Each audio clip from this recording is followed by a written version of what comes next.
ఇతను వేటకెళ్ళిపోయాడు. ఈ కుమారుడు, పెద్ద కుమారుడు అయితే వేటకెళ్ళిపోయాడు. చూడండి ఇక్కడ కొంచెం మనం ఆలోచించేద్దాం.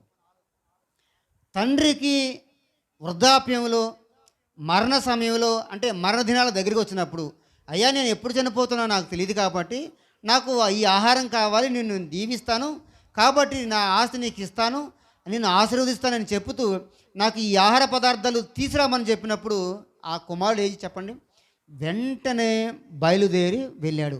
కానీ ఈ రోజుల్లో ముసలుడైన తర్వాత ఏం చేస్తారు, హై నువ్వు అక్కడ కూర్చో, కుదురుగా కూర్చో, నీకు గంజానం పెడతాం కదండి, నీకు వేడి వేడి గంజానం పెడతాం, వేడి వేడి బిస్కెట్ ఇస్తాం, ఇది తిను, అయితే వేడి వేడి గొట్టాలు ఇస్తాం, అక్కడ 20 రూపాయలు కొట్టి ఒక ప్యాకెట్ అమ్ముతున్నారు, ఎవరో మురళి అమ్ముతున్నాడు, తీసుకొని మీకు ఇస్తాం తిను అనలేదు.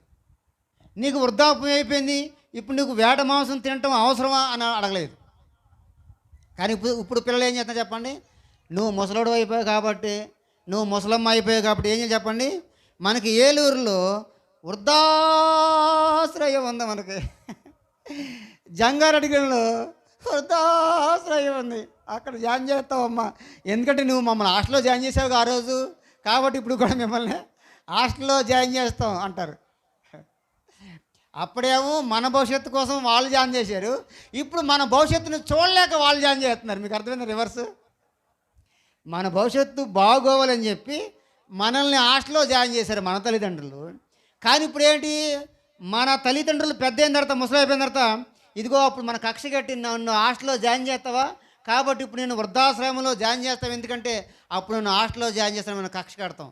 వాళ్ళేమో మంచి కోసం వాళ్ళు జాయిన్ చేస్తే మనమేమో చూడలేక మనం వాళ్ళని ఆశ్రమంలో జాయిన్ చేస్తాం. అది మనకి వాళ్ళకున్న పెద్ద తేడా అనమాట. సరే, వాళ్ళు ఏం చేస్తారంటే, ఏం చేస్తాడు, నీకు వృద్ధాప్యం వచ్చింది, నీకు ఇంత అవసరం అని చెప్పి మాట్లాడాల, ఎదురు తిరగలేదు. తండ్రికి ఏదైతే ఆహార పదార్థాలు ఇష్టమైనవో అవి గ్రహించి చెప్పిన వెంటనే బయలుదేరి పరిగెత్తుకుంటూ అడవిలోకి వెళ్ళిపోయాడు పెద్ద కుమారుడు. దేవునికి స్తోత్రం కలను గాక. హల్లెలూయా. మీరు ఎవరైనా అలా చేశారండి పిల్లలు?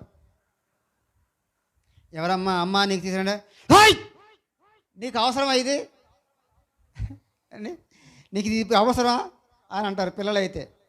కానీ ఈ కుమారుడు మాత్రం ఏం అనలేదండి. అసలు నిజంగా చదువుతున్నప్పుడు నాకు భలే ఆశ్చర్యం వేద్ది. అంత మరణ సమయంలో ఉన్నటువంటి ఆ తండ్రికి పరిచారం చేయడం కొరకు, పరిచర్య చేయడం కొరకు ఈ కుమారుడు నిజంగా ఎంత సమర్పణ కలిగి ఉన్నాడు చెప్పండి. తండ్రిని నీవు మరవద్దు, తండ్రిని నీవు విడవద్దు, ముదిమూచి వరకు కదండి, నీ తల్లిని తండ్రిని నీవు నిర్లక్ష్య పెట్టవద్దు. వృద్ధాప్యమందు నీ తల్లిదండ్రులను నువ్వు మరవద్దు.